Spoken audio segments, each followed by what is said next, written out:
सिन्की सुकाएँ, लसुनको पत्ता, अदुवा लसुन, टमाटरको पेस्ट, धनियाँ, प्याज, जिन्जर, चिली, सुकेको चिली, गार्लिक, अलिकति फुजिरौँ।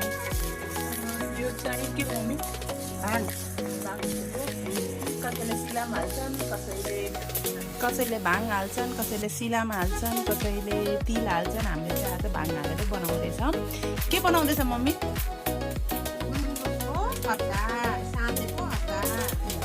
भट्ट ढुकिरहेछ। भट्ट भुटेर गुन्द्रुकको अचारमा मिक्स गर्ने। यो सिन्की चाहिँ मजाले कुट्ने, अलि स्वाद आउँछ है। अनि यहाँ चाहिँ मैले लसुन, अदुवा, खुर्सानी, अनि त्यसपछि अदुवा लसुनको पत्ताहरू सबै कुटेर अनि भटमा अलिकति प्याज गरेर यहाँ रेडी गरेर राखेको छु। र यो चाहिँ कुट्छु। उमालेको टमाटर हो, त्यही पनि मलाई अलिकति तेलमा नपकाएसम्म चित्त बुझ्दैन।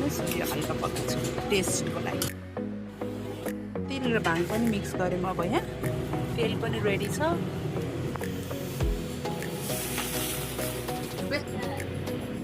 टमाटर पनि हालेँ, अलिकति मिक्सिङ अलिकति गुजुरङ पनि हालेको कलरको लागि। See here, it's ready.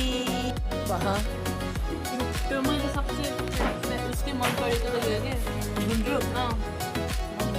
Food. Akan kain baboy.